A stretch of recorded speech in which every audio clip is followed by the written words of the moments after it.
고린도 후서 1장 8절부터 11절까지의 말씀 우리 한 절씩 교독으로 봉독하겠습니다. 고린도 후서 1장 8절부터 11절까지의 말씀을 우리 한 절씩 우리 봉독하겠습니다. 제가 먼저 8절의 말씀을 봉독하겠습니다. 형제들아, 우리가 아시아에서 당한 환난을 너희가 모르기를 원하지 아니하노니 힘에 겹도록 심한 고난을 당하여 살 소망까지 끊어지고 이는 우리로 자기를 의지하지 말고 오직 죽은 자를 살리시는 하나님만 의지하게 하심이라. 그가 이같이 큰 사망에서 우리를 건지셨고 또 건지실 것이며 이후에도 건지시기를 그에게 바라노라. 너희도 우리를 위하여 간구함으로 도우라. 이는 우리가 많은 사람의 기도로 얻은 은사로 말미암아 많은 사람이 우리를 위하여 감사하게 하려 함이라. 아멘. 오늘 자네 정말 그 길을 가려나 라는 제목으로 함께 은혜 나누기 원합니다. 오늘 설교 제목이기도 한 자네 정말 그 길을 가려나 라는 이거는 책 제목입니다. 책 제목. 제가 아마 언젠가 설교 때 한번 언급을 한 적이 있을 텐데 다들 표정은 언제? 라는 표정이어서 늘 감사합니다. 이 책은 목회자 후보생이라면 반드시 한 번쯤 읽어봐야 하는 책. 아쉽게도 저는 이미 신학교에 들어가서 읽었던 책. 그 전에 읽었다면 다시 한번 생각해봤을 텐데 라는 생각을 들 만큼 앞으로 목회자가 되기 위해서 가야 할 길이 어떠한지, 또 그리고 그 길을 가기 위해서는 어떠한 준비를 해야 하는지를 아주 자세하게 설명해 주고 있는 그러한 책입니다. 저자는 이 책을 손에 든 독자에게 또 목회자 후보생에게 이렇게 묻습니다. 바로 이 책의 제목인데, 자네 정말 그 길을 가려나? 라고 저자는 묻습니다. 저자가 이런 질문을 하는 속뜻은 아마도 자네 정말 이래도 그 길을 갈 수 있겠나? 라는 질문이라고 저는 생각을 합니다. 왜냐하면 목회자의 길은 결코 만만한 산책길이 아니기 때문이죠. 목회자의 길은 때로는 낭떠러지 앞에 서야 하는 그러한 험난한 길이기도 하기 때문입니다. 자, 그런데 과연 목회자만 그렇습니까? 저 같은 목사만 이 험난한 길을 가고 있고 가야 하는 것입니까? 다들 험난한 길을 가고 계시지요? 그렇습니다. 우리는 모두 예수님을 구주와 주님으로 모신 우리는 모두 좁은 길, 험한 길, 십자가의 길을 가야 하는 것이죠. 자기를 부인하는 길, 자기의 모든 것을 다 포기하는 길, 예수님께서 앞서가신 그 십자가의 길을 따라가야 한다라는 겁니다. 그러니 자네 정말 그 길을 가려나? 라는 이 질문은 자네 정말 이래도 그 길을 갈 수 있겠나라는 물음은 저와 같은 목회자에게만, 또 목회자 후보생에게만 해당되는 질문이 아니라 누구에게 해당되는 질문일까요? 예수님을 진짜로 믿는 모두에게, 바로 여러분에게 해당하는 질문이다라는 사실입니다. 자, 그렇다면 우리는 이 질문에 뭐라고 답을 해야 하겠습니까? 자네 정말 그 길을 가려나? 라는 질문에 여러분들은 뭐라고 답을 하시겠습니까? 답을 해보시죠. 전창환 집사님, 그 길을 잘 가고 계십니까? 감사합니다. 이 질문에 대한 답은 오직 저는 한 가지뿐이라고 믿습니다. 뭘까요? 그렇죠. 네, 그럼에도, 전창환 집사님 말씀처럼 그럼에도 자세히 알지는 못하겠지만, 그 길이 잘 보이지는 않지만 그럼에도 그 길을 가겠습니다. 감사합니다. 모두 아멘이시죠? 사도 바울은 특별한 은혜로 부르심을 받았습니다. 그리고 그는 누구보다도 투철한 사명감으로 부르심에 합당한 삶을 살아냈습니다. 그렇다면 바울이 가야 했던 길이 쉽고 편해서 그 길을 갈 수 있었을까요? 넓고 좋아서 그 길을 끝까지 완주할 수 있었겠습니까? 사도 바울이 복음을 전하면서 어떠한 길을 가야 했는지, 또 어떠한 고난을 당해야 했는지 우리는 고린도 후서 11장 24절부터 27절까지 말씀, 우리가 잘 알고 있는 말씀인데 다시 한번 다 함께 봉독하시죠. 길지만 한 목소리 봉독합니다. 시작. 유대인들에게 40에 하나 감한 매를 5번 맞았으며 3번 태장으로 맞고 1번 돌로 맞고 3번 파선하고 일주야를 깊은 바다에서 지냈으며 여러 번 여행하면서 강의 위험과 강도의 위험과 동족의 위험과 이방인의 위험과 신의 위험과 광야의 위험과 바다의 위험과 거짓 형제 중에 위험을 당하고 또 수고하며 애쓰고 여러 번 자지 못하고 줄이고 목마르고 여러 번 굶고 춥고 벌벗었노라. 잘 알고 있는 말씀이죠. 과연 한 사람이 이 모든 고난을 당했을까 싶은, 이러고도 과연 살아남을 수 있었을까 싶은 일을 사도 바울은 당했다라고 고백합니다. 저 같았으면 당장 그만뒀을 법한 그런 상황과 고난을 사도 바울은 수도 없이 복음을 전하면서 그 길을 가면서 당했다라고 고백합니다. 전청환 집사님 표정이 점점 어두워지고 있습니다. 그런데 그럼에도 사도 바울이 그 길을 끝까지 갈 수 있었던 이유가 무엇일까요?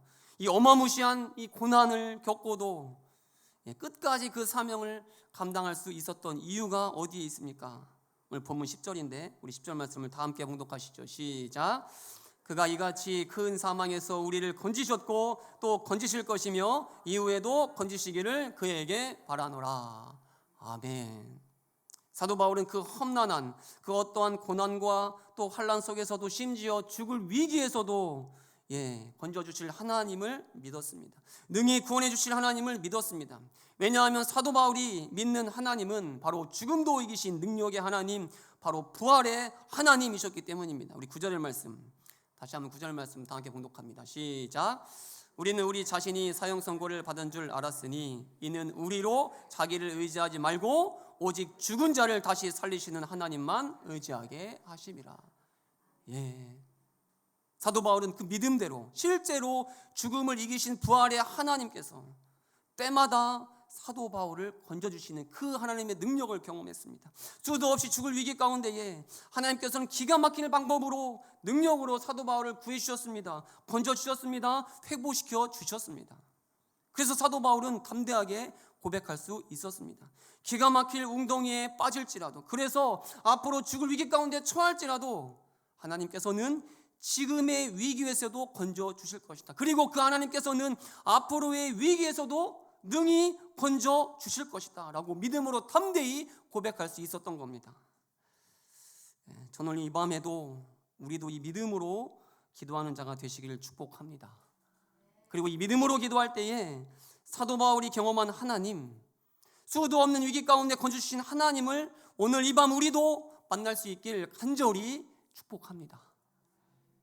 축복합니다. 그렇습니다. 사도 바울은 여러 고난 속에서 부활의 하나님, 능력의 하나님, 죽음에서도 건져주시는 그 하나님을 만났습니다. 경험했습니다. 다른 누군가의 이야기가 아니라, 남의 이야기가 아니라 본인이 직접 보고 겪은 나의 하나님을 만났습니다. 그러니 사도 바울은 그 험난한 길, 그 좁은 길, 아무나 갈 수 없는 그 길, 아니 모두가 꺼리는 고난의 길을 걸어갈 수 있었겠죠. 그 하나님을 만났기 때문에 때마다 도우시고 때마다 은혜를 베풀어 주시고 때마다 능력의 오른손으로 건져주시는 하나님의 기적, 하나님의 치유하심이 있었기 때문에 기도할 때마다 찾아오셔서 능력을 베풀어 주시는 하나님으로 인해 사도 바울은 수도 없는 고난의 길을 걸어갈 수 있었던 것이겠죠. 그 하나님으로 인해서.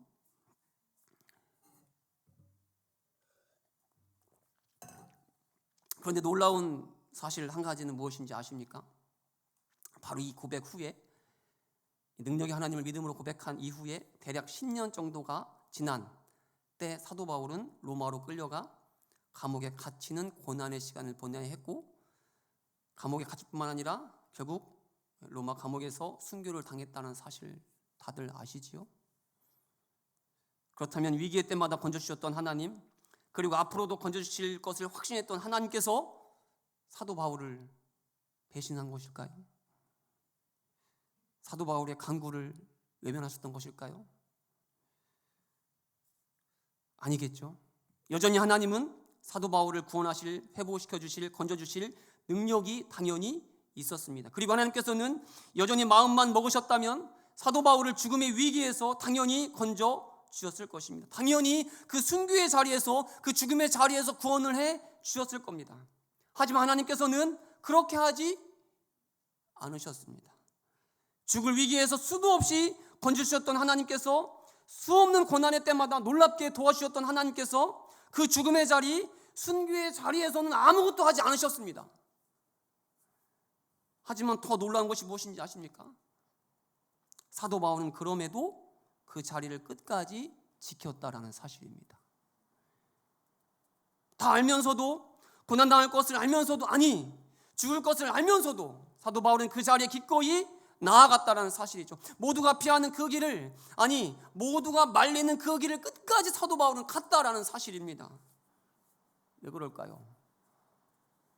왜냐하면 죽음의 자리에서 건져주실 하나님, 위기의 자리에서 극적으로 구원하실 하나님을 믿었기 때문이 아니라, 아니 그 하나님만 믿었기 때문이 아니라 사도 바울이 믿은 하나님은 바로 그 자리에 함께 하시는 하나님, 핍박의 자리, 아니 죽음의 자리, 순교의 자리에도 함께 하시는 하나님을 사도 바울이 믿었기 때문에 고난의 길을, 핍박의 길을, 순교의 길을 끝까지 갈 수 있었다라는 겁니다. 그 길 끝에 죽음이 기다리는 것을 알면서도 사도 바울은 그 자리에 함께 하신 하나님, 아니 언제나 나와 함께 하시는 그 하나님을 믿음으로 그 길을 끝까지 걸어갈 수 있었다라는 사실이죠.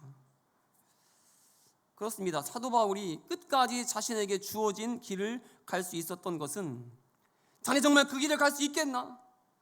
자네 정말 죽음이 기다리는 그 길을 갈 수 있겠나? 라는 이 질문에 그렇다고 답할 수 있었던 이유는, 그리고 실제로 그 길을 완주할 수 있었던 이유는 위기에서 건져주실 그 하나님에 대한 믿음을 넘어서 위기의 자리, 죽음의 자리에도 함께 하시는 그 하나님을 믿었기 때문이다 라는 사실입니다. 언제나 함께 하시는 하나님으로 인해 사도 바울은 죽음의 자리, 순교의 자리에도 설 수 있었다라는 거죠. 우리가 잘 아는 다니엘의 세 친구도 마찬가지 아닙니까? 신상에 절하는 왕의 명령을 거부한 다니엘의 세 친구가 당당히 외친 말이 무엇이죠? 다니엘서 3장 17절 18절 우리 다 함께 봉독합니다. 시작. 왕이여, 우리가 섬기는 하나님이 계시다면 우리는 맹렬히 타는 풀무불 가운데서 능히 건져내시겠고 왕의 손에서도 건져내시리이다. 그렇게 하지 아니하실지라도 왕이여, 우리가 왕의 신들을 섬기지도 아니하고 왕이 세우신 금 신상에게 절하지도 아니할 줄을 아옵소서. 그렇습니다. 이들은 풀무불에서 능히 건져주신 하나님을 믿었습니다. 그래서 왕의 협박 앞에서도 절대 굴복하지 않았습니다. 그런데 이들은 능히 건져주실 하나님만 믿은 것이 아니었습니다. 풀무불에서 건져주실 하나님만 믿었던 것이 아니었습니다. 이들이 믿은 하나님은, 이들이 의지했던 하나님은 그렇게 하실 하나님일 뿐만 아니라, 비록 그렇게 하지 아니하실지라도, 그들의 기대와 뜻대로 행하지 아니하실지라도 언제나 함께 하시는 하나님, 바로 풀무불에 던져질지라도 그 자리에도 함께 하실 하나님을 이들은 믿었던 것입니다. 그래서 당당할 수 있었던 것이죠. 그래서 왕 앞에서도, 아니 죽음 앞에서도 이들은 담대할 수 있었던 겁니다. 그리고 이들은 그 믿음대로, 그리 아니하실지라도의 믿음대로 풀무불에도 함께 하시는 그 하나님을, 죽음의 자리에도 함께 하시는 그 하나님을 실제로 만날 수 있었던 것이죠. 다니엘서 3장 25절 말씀 다 함께 봉독합니다. 시작. 왕이 또 말하여 이르되 내가 보니 결박되지 아니한 네 사람이 불가운데로 다니는데 상하지도 아니하였고 그 넷째 모양은 신들의 아들과 같도다 하고. 그렇습니다. 우리 하나님은 능력의 하나님이십니다. 믿으십니까? 죽음도 이기신 하나님이십니다. 부활의 하나님이십니다. 그러니 우리는 그 어떤 고난과 아픔이 와도 염려하거나 두려워할 필요가 없는 겁니다. 왜냐하면 우리 하나님께서는 능히 그 모든 고난과 아픔과 문제를 해결할 실력과 능력이 있는 분이시기 때문입니다. 그런데 이것보다 더 놀랍고 더 중요한 것은, 우리가 더 붙들어야 할 것은, 그 하나님께서, 그 능력의 하나님께서, 그 죽음을 이기신 그 부활의 하나님께서 언제나 어디서나 우리와 함께 하시는 하나님이시다라는 사실입니다. 우리와 함께 하시려고 이 땅에 인간의 몸을 입고 오신 임마누엘의 하나님이라는 사실입니다. 결코 우리를 홀로 두지 않으시는, 그렇게 죽음의 자리까지, 아니 우리를 대신해서 죽음도 불사하시는 우리 하나님이시다라는 사실입니다. 그런 이 하나님을 의지하여 우리도 우리에게 주어진 이 길을 끝까지 걸어갈 수 있기를 축복합니다. 그래서 누군가 자네 정말 그 길을 가려나? 라고 물을 때에, 자네 정말 이래도 그 길을 갈 수 있겠나? 그 길 끝에 죽음이 기다리고 있는데도 불구하고 갈 수 있겠나라고 물을 때에 하나님이 함께 하시니, 하나님이 언제나 나와 동행하시니 갈 수 있습니다라고 담대히 고백하는 우리 금요 기도의 기도자가 될 수 있길 간절히 축복합니다. 제가 담임 목사직을 제안받고 이걸 어떻게 해야 되는지 하나님께 뜻을 구하는 시간을 가졌습니다. 새벽 저 앞자리에서 간절히 하나님의 뜻을 구하고 있는데 어느 날 출애굽기 33장의 모세의 이야기가 떠올랐습니다. 출애굽기 33장의 말씀을 보면 하나님께서는 모세에게 여러 이유로 지체하고 있는 이스라엘 백성들을 이끌고 다시 가나안 땅을 향해 가라라고 모세에게 하나님께서 명령하시는 장면이 나옵니다. 하지만 그때 그 하나님의 명령에 모세가 뭐라고 대답을 하는지 아십니까? 우리 출애굽기 33장 15절 우리 다 함께 공독합니다. 시작. 우리를 이곳에서 올려 보내지 마옵소서. 모세는 주께서 친히 앞서가지 않으시면, 아니 하나님께서 그 모든 여정 가운데 함께하지 않으시면 자신도 가지 않겠다, 아니 가나안 땅을 향해 갈 수 없다라고 답을 합니다. 그러면서 모세는 하나님의 영광을 구합니다. 하나님의 임재를 구합니다. 그래서 하나님께서는 모세에게 어떻게 응답을 해주신지 아십니까? 바로 출애굽기 33장 20, 23절 다 함께 봉독합니다. 시작. 내 영광이 지나갈 때에 내가 너를 반석 틈에 두고 내가 지나도록 내 손으로 너를 덮었다가 손을 거두리니 내가 내 등을 볼 것이요 얼굴은 보지 못하리라. 아멘. 거룩하신 하나님의 얼굴을 보고도 당시에는 살짝 없었기 때문에 하나님의 그 배려하심으로 하나님의 임재, 하나님의 영광, 하나님의 얼굴을 구한 모세에게 얼굴이 아니라 하나님의 등을 보여주십니다. 새벽 시간 이 말씀을 생각나서 다시 펼쳐서 읽고 다시 말씀 붙잡고 묵상하는데 이 등을 보여주신 하나님이 그렇게 위로가 될 수 없는 거예요. 등을 보여주신 하나님, 이 등을 보여주신 하나님이 묵상하면서 그렇게 힘이 될 수 없는 겁니다. 왜냐하면 이게 성경적, 성경 해석학적으로, 주석적으로는 맞지 않는 말일 수 있는데 당시 저에게 들려온 깨달아진 말씀 뭐였냐면, 이 하나님께서 모세에게 등을 보여주셨다는 것, 그래서 모세가 하나님의 등을 보았다는 것이 저에게는 당시 하나님께서 모세보다 앞서 가겠다는 뜻을 여겨졌습니다. 하나님께서 모세에게 그러니 내가 앞장설 테니 너는 나만 믿고 따라와 라고 말씀하시는 것처럼 믿어졌기 때문에 그 말씀을 묵상할수록 힘이 됐습니다. 위로가 되었습니다. 그리고 모세에게 등을 보여주셨던 하나님께서, 그리고 모세에게 나만 믿고 따라오라고 말씀하셨던 하나님께서 담임 목사직을 놓고 두려워하는 저에게 걱정하지 말라고, 나만 믿고 따라오라고, 내가 너보다 앞서가겠다고 말씀하시는 것처럼 제 귀에 들렸기 때문에 큰 위로와 힘을 얻고 감히 하겠다라고 결심을 하게 되었습니다. 그렇습니다. 우리 하나님은 언제나 우리보다 앞서가시는 분입니다. 언제나 우리를 앞서가실 뿐만 아니라 먼저 싸우시는 분이십니다. 그렇게 결코 우리를 홀로 두시는 분이 아니시다라는 사실이죠. 오늘 이 밤에도 우리보다 앞서가시는 하나님을 만나시기를 축복합니다. 우리에게 등을 보여주시는 그 하나님을 만나시기를 축복합니다. 그래서 오늘 우리에게도 걱정하지 말라고 말씀하신 하나님, 나만 믿고 따라오라고 말씀하신 하나님, 그렇게 언제나 어디서나 우리와 함께 하시는 그 하나님을 오늘 이 밤 기도할 때에 만나는 우리 모두가 될 수 있길 간절히 축복합니다. 그래서 우리에게 주어진 이 믿음의 길을, 이 사명의 길을 우리도 완주할 수 있길, 우리보다 앞서 계신 하나님의 그 든든한 등만 보고 따라가다가 우리 허락된 믿음의 길을 끝까지 감당할 수 있는 우리 모두가 될 수 있길 간절히 축복합니다. 그래서 우리도 마지막 순간 사도 바울이 하나님께 올려드렸던 이 고백, 하나님께 감사함으로 올렸던 이 고백을 다 함께 올려드리길 축복하는데, 우리 디모데후서 4장 7절 8절 말씀 우리 다 함께 한 목소리로 봉독하고 말씀을 마무리하겠습니다. 봉독합니다. 시작. 나는 선한 싸움을 싸우고 나의 달려갈 길을 마치고 믿음을 지켰으니 이제 후로는 나를 위하여 의의 면류관이 예비되었으므로 주 곧 의로우신 재판장이 그날에 내게 주실 것이며 내게만 아니라 주의 나타나심을 사모하는 모든 자에게 도니라. 아멘. 삶의 마지막 순간 사도 바울의 이 고백, 이 고백이 우리의 모두의 고백이길 축복합니다. 선한 싸움을 다 싸우고 나의 달려갈 길을 마치고 믿음을 지켰다는 이 고백을 하나님 앞에서 하나님께 모두 올려드리는 우리 금요기도회 기도자 되시길 간절히 축복합니다. 이 시간 다 함께 찬양하고 기도하는 시간 갖기 원하는데요.